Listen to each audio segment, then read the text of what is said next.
Merci Marek pour cette brillante introduction. Bonjour à tous et donc bienvenue à cette session où on a le droit de rapporter. Je sais que c'est pas beau, mais nous on peut. Vous l'aurez compris, cette tâche dantesque est un piège pour nous. Donc déjà merci Jean-Pascal et Marek de nous l'avoir confié. C'est en plus d'être une chose difficile, c'est une chose éminemment subjective, parce que c'est effectivement notre propre regard, notre propre perception qui nous a guidés à travers cet exercice. Et donc, vous l'aurez compris, on a décidé de faire ce rapportage en 3 temps. De par ma fonction, moi, je vais faire un rapportage de mise en bouche, de mise en contexte, de mise en situation. Paul-Marie va teinter son rapportage, lui, de considérations peut-être plus théoriques, conceptuelles sur les théories de la transition. Et enfin, Olivier de Sutter, qui, si je peux me permettre, est un rapporteur professionnel, va opérer le fameux tant attendu rapportage teinté de pistes pour le futur et de recommandations. Donc de décliner, pour ne pas que ce congrès reste lettre morte, de décliner ceci en considérations concrètes, en recommandations, notamment pour les décideurs, pour tous ces gens qui, à des échelons divers, peuvent impulser une dynamique de transition. Alors, j'ai pour habitude, bien ancré, bien verrouillé, hein, le mot n'est pas anodin, quand je suis amené à parler de la transition, de faire appel à mon ami Robert Le Petit, dont l'ouvrage principal a été maintes fois réédité. Donc, le petit Robert nous dit de manière assez triviale que la transition, c'est le fait de passer d'un état, d'une situation à une autre.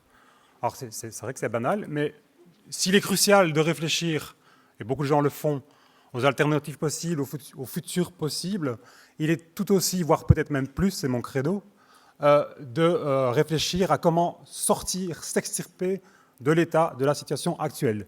Ce n'est donc pas uniquement la transition vers, mais aussi et surtout la transition depuis. Donc il est impératif de déverrouiller nos schémas mentaux, nos systèmes sociotechniques et toutes ces habitudes qui sont reliées. Et donc j'étais très content, à titre personnel, de voir que cette idée, cette notion de faire sauter les verrous avait percolé dans de nombreux articles de ce congrès et souvent dans les débats aussi. Donc on a beaucoup insisté pour dire que changer de paradigme, c'est aussi et surtout et avant tout rompre avec le paradigme en place. C'est tout con, c'est tout bête, mais c'est important.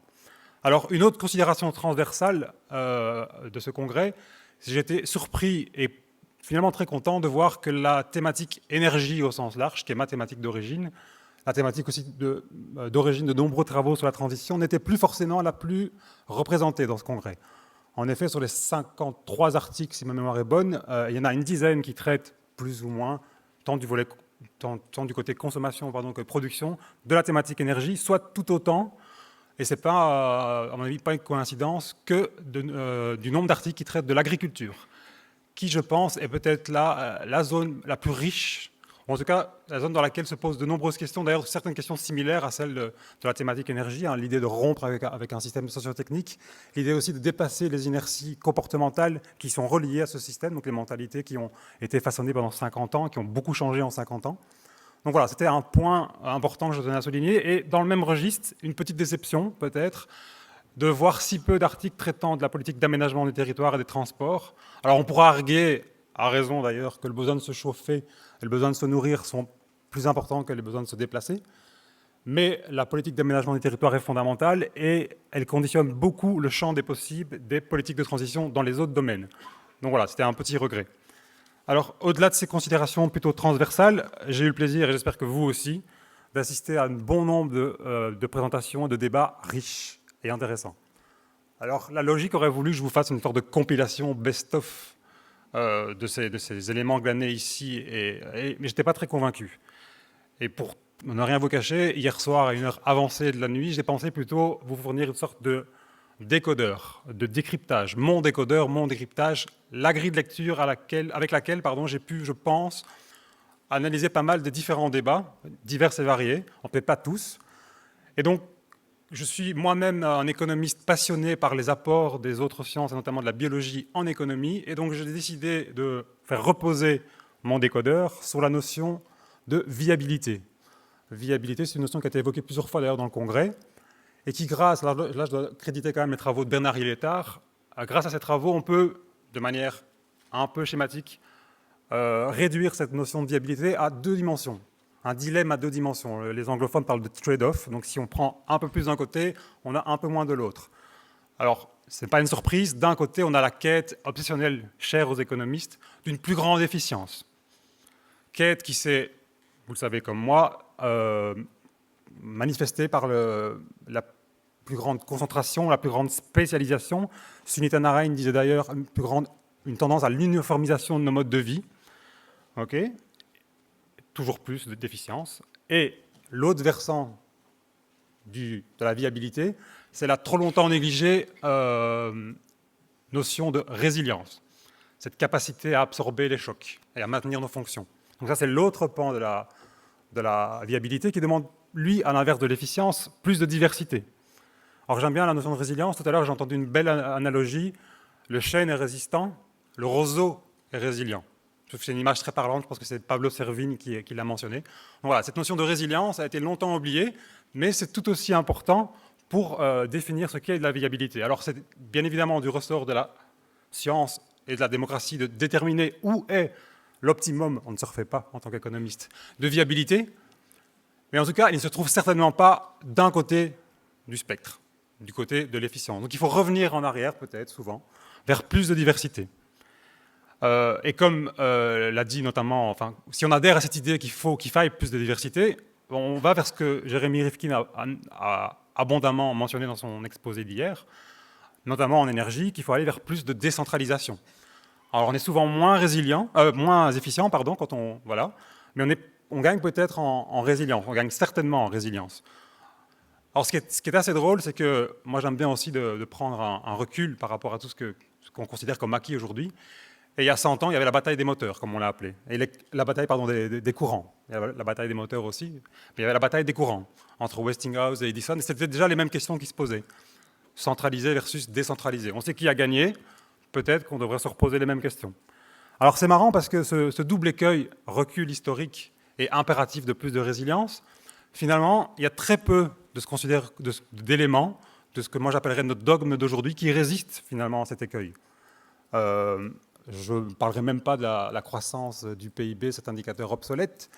Je pourrais mentionner l'agriculture et donc tous les travaux en agroécologie faits en grande partie par les membres du groupe Girafe, qui sont venus en nombre, donc je me sentais un peu obligé de les citer aujourd'hui. Mais plus largement parlant, on pourrait aussi penser au système monétaire. On n'y pense pas souvent, mais le système monétaire, comme on le connaît, est basé sur une monnaie à laquelle on prête toutes les vertus, toutes les fonctions. Mais là aussi, on sait très bien que les crises structurelles à répétition de ces systèmes, et pas uniquement depuis 2008, témoignent d'un manque de résilience, donc d'un manque de diversité.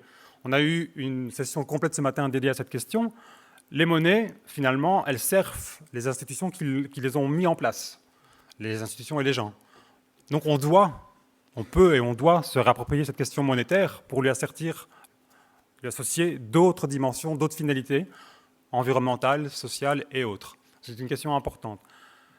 Un autre élément aussi qui m'a paru assez intéressant de jauger à l'aune de cet écueil de résilience, c'est la question de la démocratie. Et là, je fais écho à la brillante et habile réponse de Sunita Narayan à la question piège.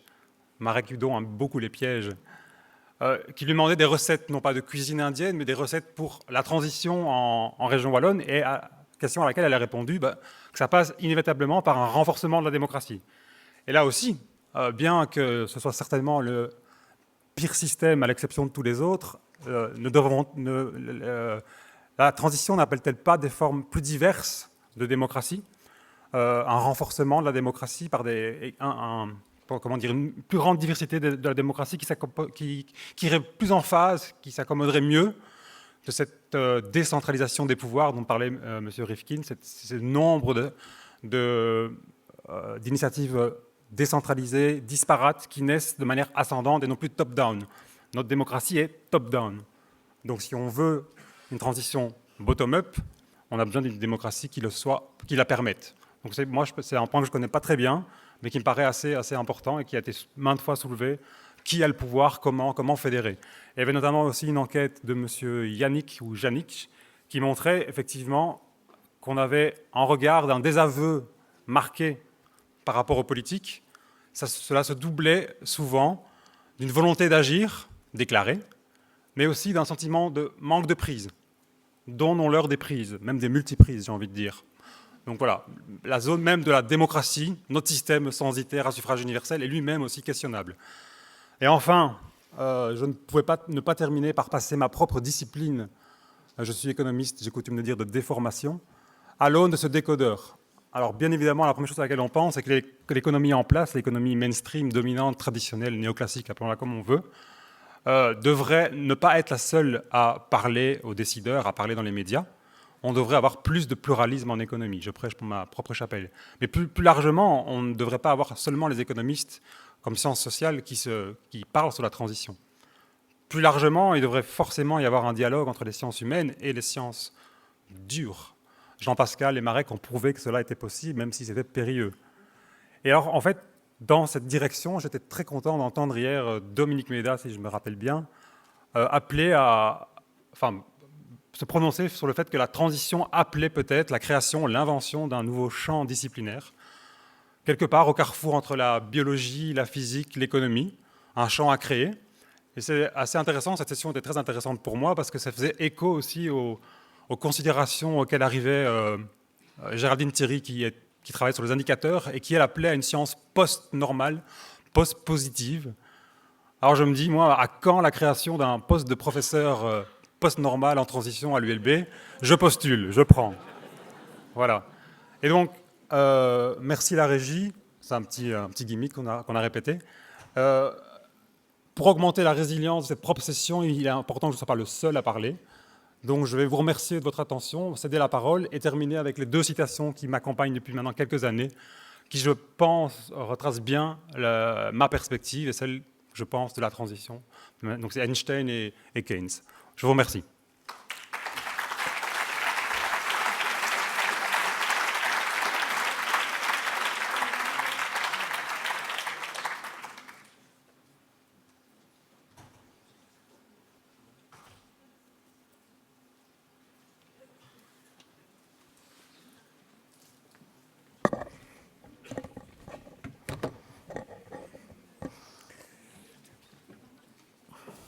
Alors, nos présidents ont fixé 3 objectifs à ce congrès. Le premier, c'était encourager les approches scientifiques innovantes.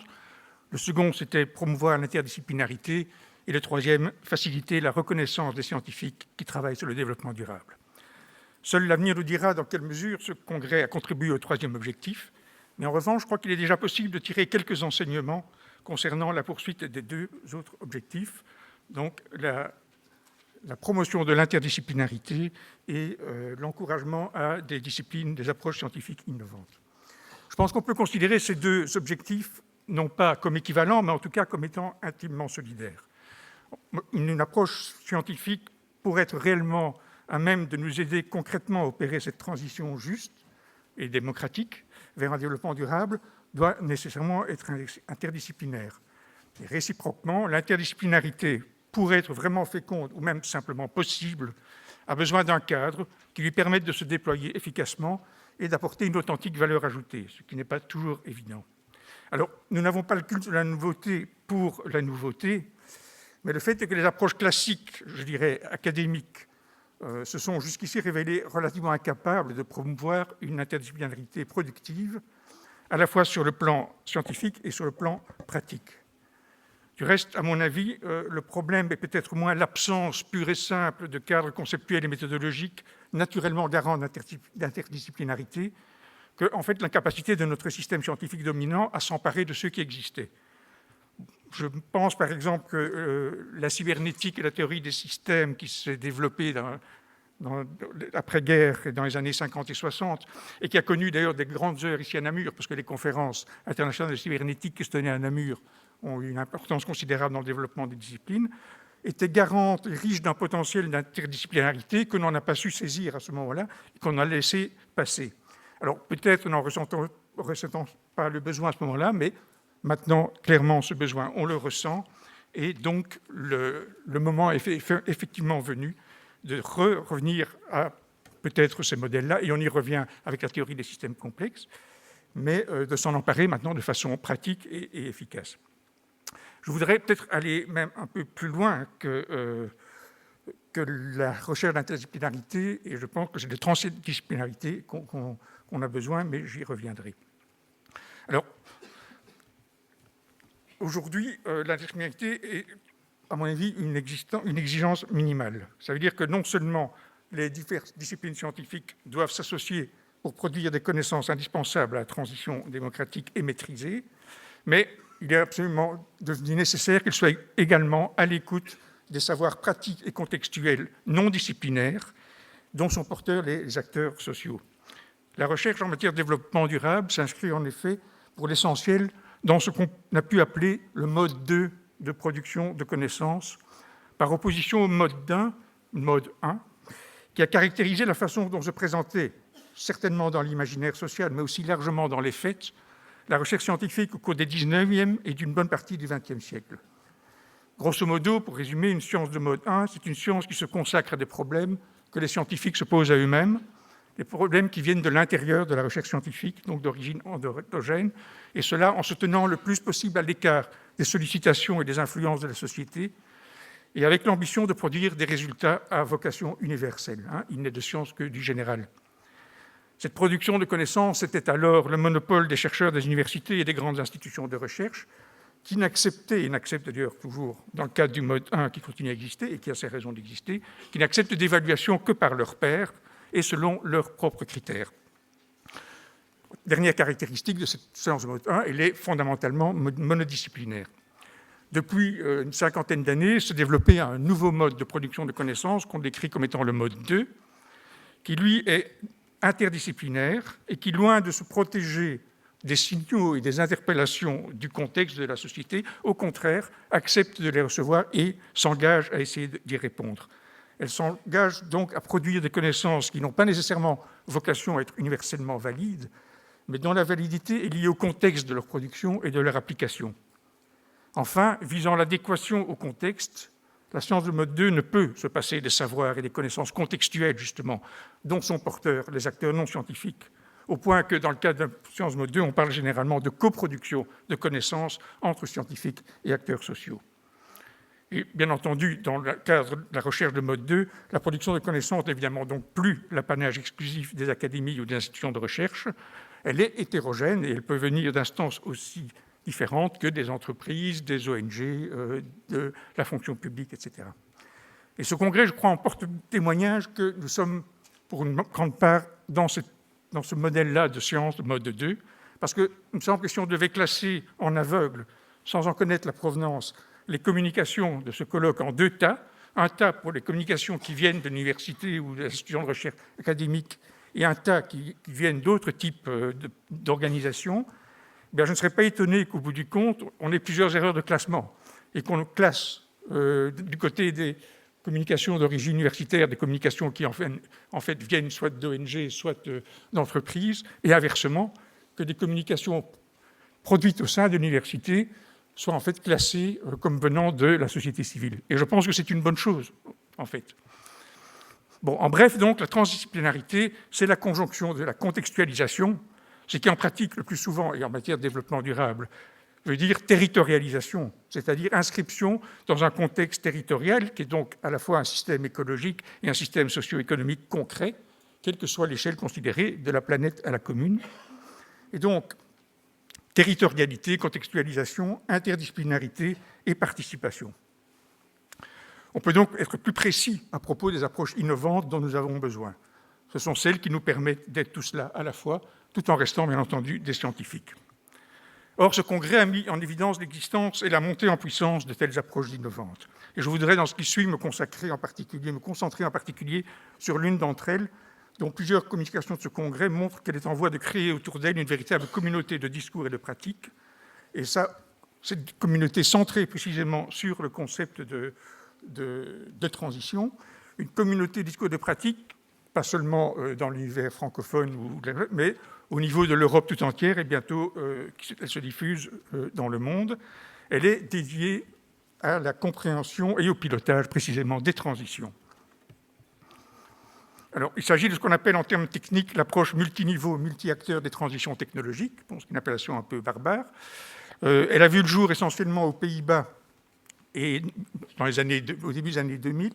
s'est rapidement diffusé en Europe du Nord, et tout particulièrement en région flamande, qui a décidé de structurer l'ensemble de ses politiques de long terme, et donc sa stratégie régionale de développement durable, et l'équivalent de son plan Marshall 2.0 vers Vlaanderen in actie, en s'appuyant sur cette approche et sur ces concepts, mais aussi au Royaume-Uni, en Finlande, etc. Cette approche trouve sa source dans les Science, Technology and Society Studies, donc une espèce de discipline qui étudie depuis maintenant 30 ans les rapports entre la société, les technologies et la science, et se concentre sur un objet situé à mi-chemin entre le niveau macro de l'État, des grandes institutions politiques et internationales, et le niveau micro de l'individu, le ménage, ou même de l'entreprise. Et donc, en fait, en réalité, à un niveau que je qualifierais plus analytique que ontologique, à savoir les systèmes sociotechniques au moyen desquels sont accomplies dans nos sociétés les grandes fonctions sociales que sont la production, la distribution d'énergie, le transport, la santé, le logement, l'alimentation, etc. On est donc au plus près de ce qui constitue le nœud du développement durable, à savoir les comportements et les pratiques de production et de consommation, donc dans ces systèmes d'approvisionnement où se rencontrent les technologies, les intérêts éventuellement divergents de différents acteurs et leurs positions acquises, et les institutions qui coordonnent le tout. Alors, ces systèmes présentent une certaine stabilité, une certaine inertie, une certaine résistance, on est bien placé pour le savoir, qui résulte en fait de l'alignement et du fait de la coévolution de caractéristiques qui sont à la fois technologiques, économiques, institutionnelles et culturelles, le tout évoluant de concert. Dans le jargon de l'approche multilevel, on appelle cette configuration relativement durable le régime. Et c'est ce régime, en fait, qu'il nous appartient d'essayer d'aider à faire changer par la population, nous, en tant que scientifiques. Alors, ces régimes, ils évoluent selon leur propre logique interne, mais de façon incrémentale et sans répondre nécessairement aux exigences de pression qui viennent de ce qu'on appelle dans cette perspective le paysage, c'est-à-dire le niveau des grandes tendances civilisationnelles comme le vieillissement démographique ou la croissance démographique, la mondialisation, etc., ou le niveau aussi de rupture brutale qui sont non maîtrisables par les acteurs du régime, comme un choc pétrolier, etc., des pressions qui, en fait, ou le changement climatique et la perception maintenant et la connaissance qu'on en a, qui font pression sur les régimes pour les obliger à évoluer. Ça, c'est des pressions qui viennent du haut, les pressions qui viennent de ce qu'on appelle le paysage, le landscape. Et il y a aussi des pressions qui viennent du bas, c'est des pressions qui viennent de ce qu'on appelle les niches, c'est-à-dire, en fait, des endroits à l'écart du grand fonctionnement majoritaire dominant, où se créent, où se développent, où s'expérimentent des innovations qui peuvent être technologiques, mais aussi organisationnelles, ou le tout ensemble, et qui ont vocation éventuellement, si on leur laisse la possibilité, de faire évoluer le régime en l'obligeant à s'adapter à cause de la compétition, ou même carrément de laisser la place à un nouveau régime plus adapté aux pressions qu'exerce le paysage sur les régimes existants.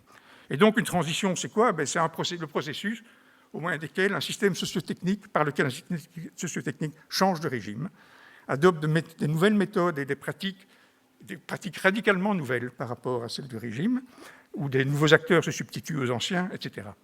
Il s'agit d'un processus graduel, généralement, dans lequel on peut distinguer des stades qu'on représente classiquement par une fonction logistique, avec ces deux points d'inflexion, le point d'accélération et puis le point de stabilisation.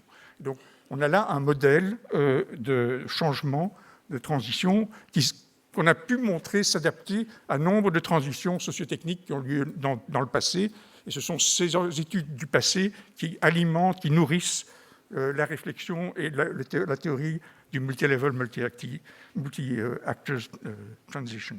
Alors, on peut se demander pourquoi ce paradigme a été si rapidement adopté par les chercheurs en développement durable et également par les acteurs publics du développement durable, puisque comme l'approche scientifique, comme je l'ai dit, s'accompagne aussi de ce qu'on appelle le transition management, qui est une des applications en termes de gouvernance des transitions. Il y en a d'autres, c'est celle qui est la plus connue. Et donc, l'approche à la fois intellectuelle et scientifique se présente maintenant toujours associée à des dispositifs, en appelant ça comme ça, des dispositifs de pilotage et de gouvernance des transitions. Et autant l'approche scientifique que ces dispositifs ont été très vite, à mon avis, adoptés, tant dans la communauté scientifique, et ce congrès en témoigne, je vais essayer de le montrer, que par les politiques, aux Pays-Bas certainement, en Flandre totalement, et de plus en plus dans un tas d'autres pays européens.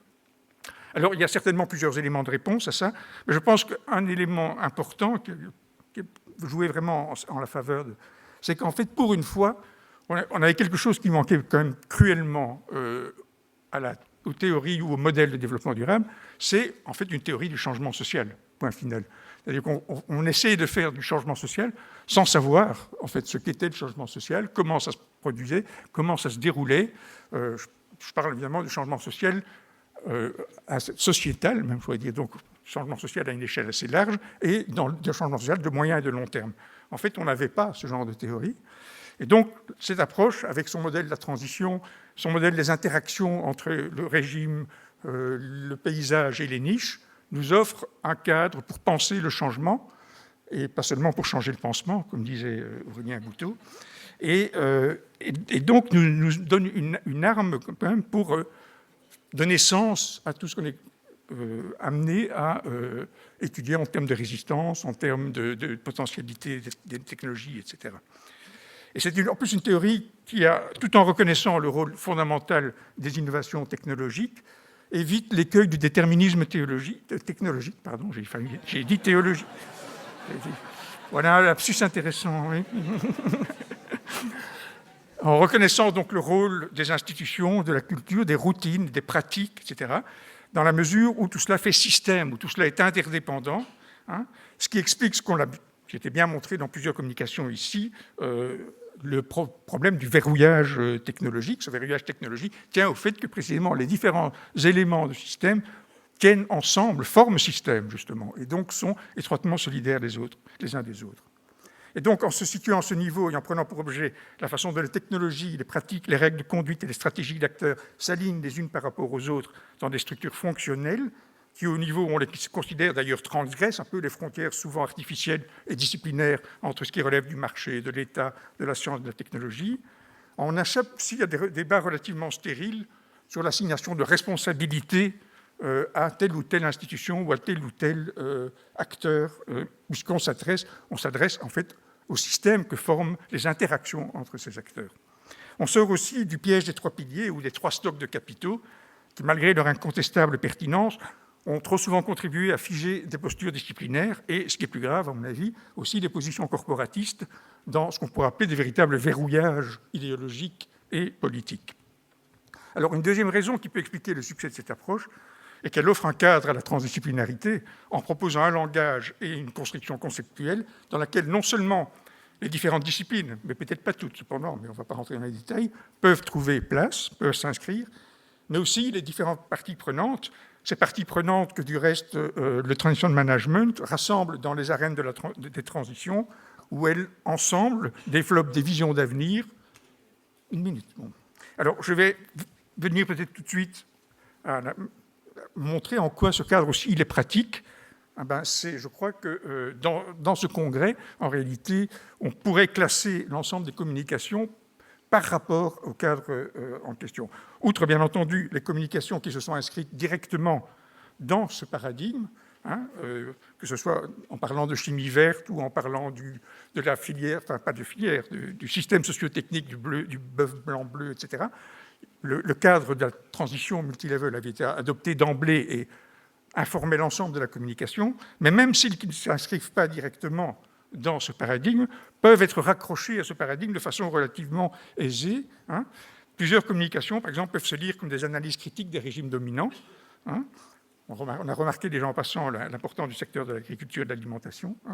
Mais donc, beaucoup ont porté sur l'analyse du régime dominant en relation avec les pressions en provenance du régime, telles que bien entendu le changement climatique, le pic du pétrole, la pénurie des ressources essentielles. D'autres se sont attachés plus spécifiquement à décrire et évaluer les réactions du régime face à ces pressions, soit qu'il y résiste, comme dans le secteur de la céramique, du ciment et de la chaux, soit qu'il s'y adapte et change plus ou moins vite ou plus ou moins en profondeur. On a ainsi analysé l'évolution des pratiques agricoles à Cuba face aux effets du changement climatique. On a sondé les perceptions et attitudes des propriétaires forestiers wallons face à la même menace. On a évalué les réalités et les perspectives de différents types de découplage, une démarche que l'on peut aisément considérer comme une adaptation incrémentale du régime aux pressions du paysage. Une autre catégorie de communication s'est attachée à décrire et à évaluer le potentiel de transformation de niches de différentes natures, soit qu'elles soient essentiellement techniques, comme la capture et le stockage du carbone, ou technico-pratiques, comme par exemple l'agriculture de conservation, ou technico-organisationnelles, comme les rescopes, les écoquartiers, les systèmes d'échange locaux, les groupements d'achats communs et solidaires, les vélos en service libre avec SICO, les monnaies alternatives, tout ça trouve sa place dans l'approche multilevel comme des niches porteuses de potentiel de transformation du régime vers plus de durabilité. Et donc, vous voyez que ce cadre conceptuel permet d'articuler des discours apparemment hétéroclites, hétérogènes, et d'en donner une vision globale, de faire sens les unes par rapport aux autres. Alors bien entendu, et heureusement, tout ne peut pas rentrer, ce n'est pas un lit de Procus, tout ce qui s'est dit ici ne rentre pas dedans, mais je pense que ça démontre quand même le potentiel unificateur de ce paradigme, et beaucoup ne s'y sont pas trompés. Alors je voudrais juste terminer en disant que ce qui m'a frappé quand même dans ce congrès, c'est malgré tout une espèce d'estompement et d'effacement de l'instance politique comme objet d'analyse, y compris dans les séances qui portaient sur la thématique de la gouvernance, et ça, malgré la montée de la relocalisation, même au niveau local.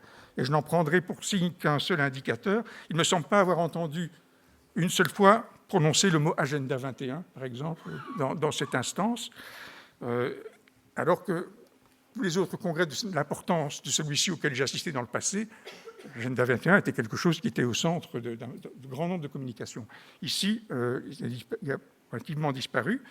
Il me semble qu'il sera sans doute utile de s'interroger sur ce que ça signifie et sur ce que cela implique, mais sur ce point, je suis certain qu'Olivier de Scuiter a des choses bien plus pertinentes et plus fortes que moi à dire. Merci.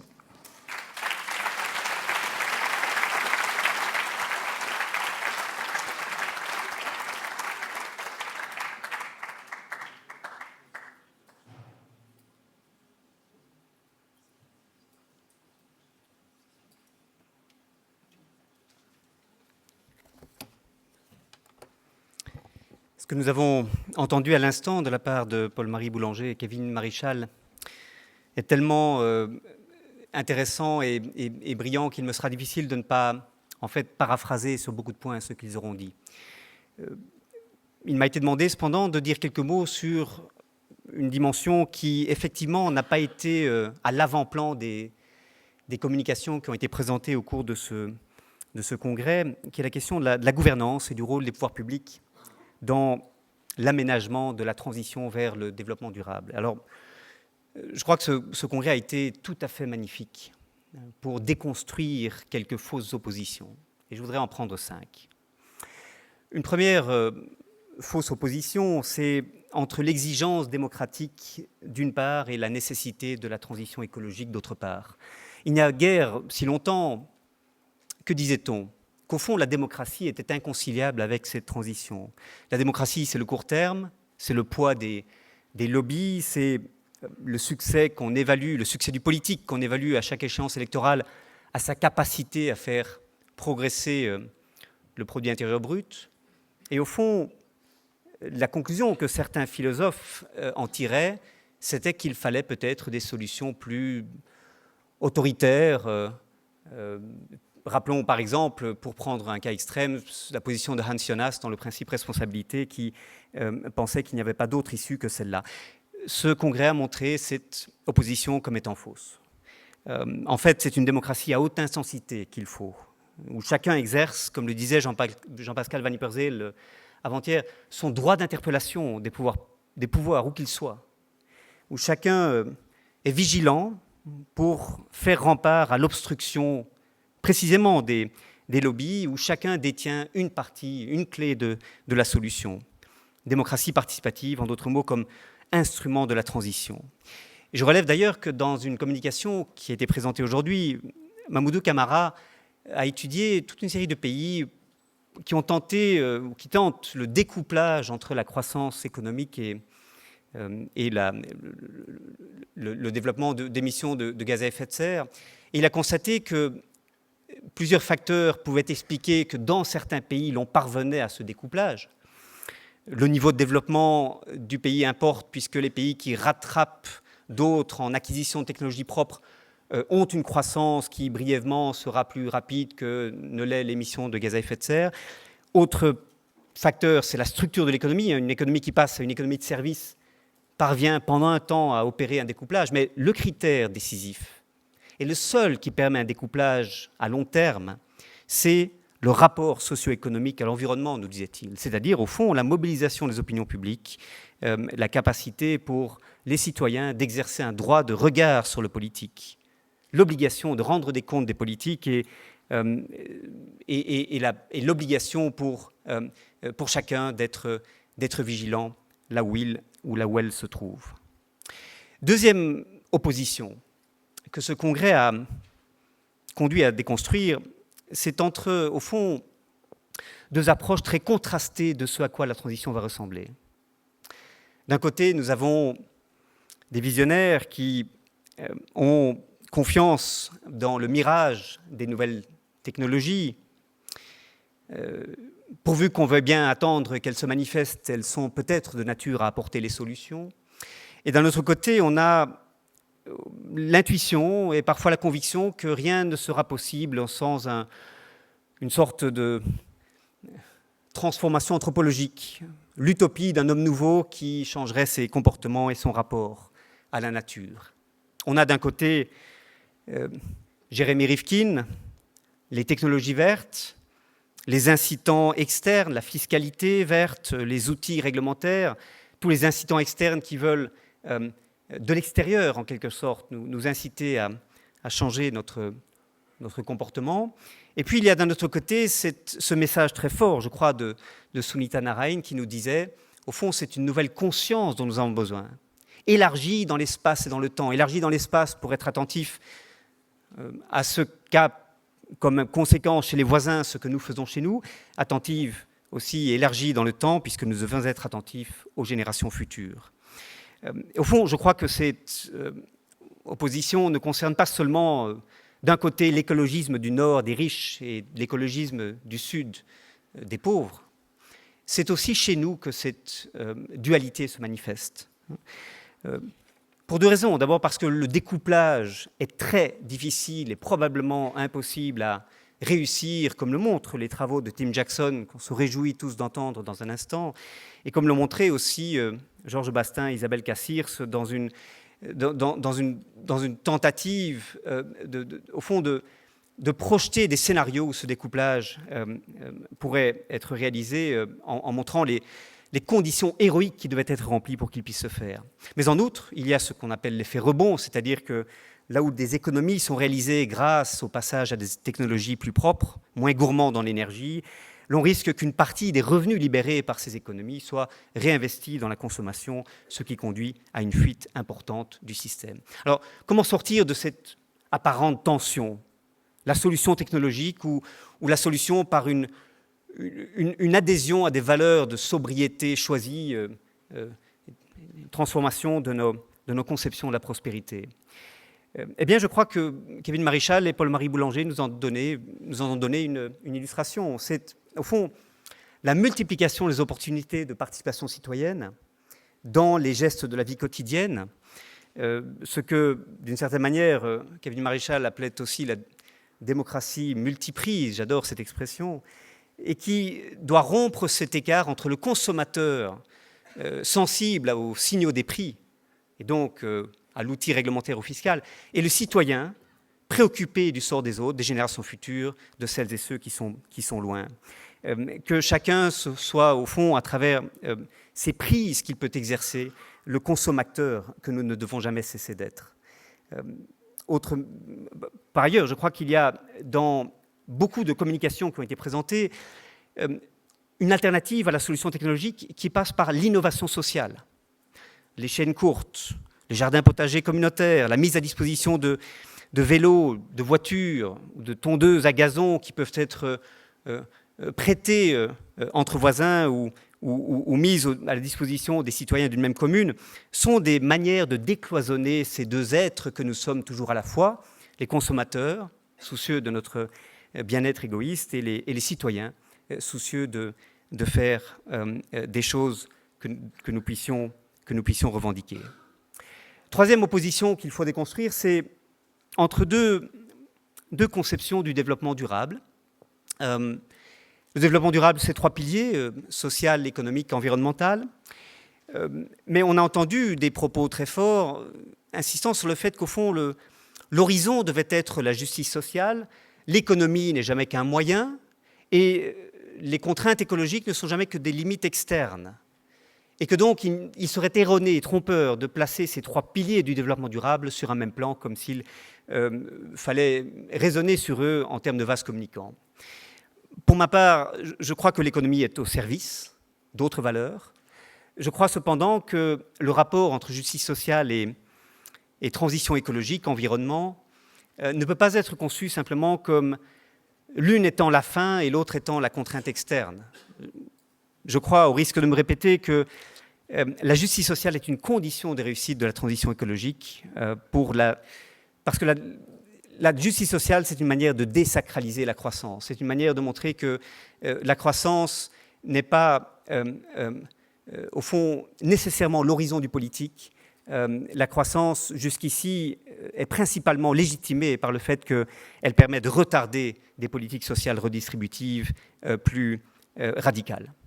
C'est d'ailleurs la raison pour laquelle, avec plusieurs de mes collègues, rapporteurs spéciaux des Nations Unies pour d'autres droits, nous avons, dans le cadre du processus de Rio+20, recommandé que parmi les objectifs de développement durable ou des objectifs du millénaire pour le développement redéfinis en 2015, l'égalité figure parmi ces objectifs en tant que valeur à poursuivre pour elle-même. Cinquième opposition, c'est l'opposition entre deux types de savoir.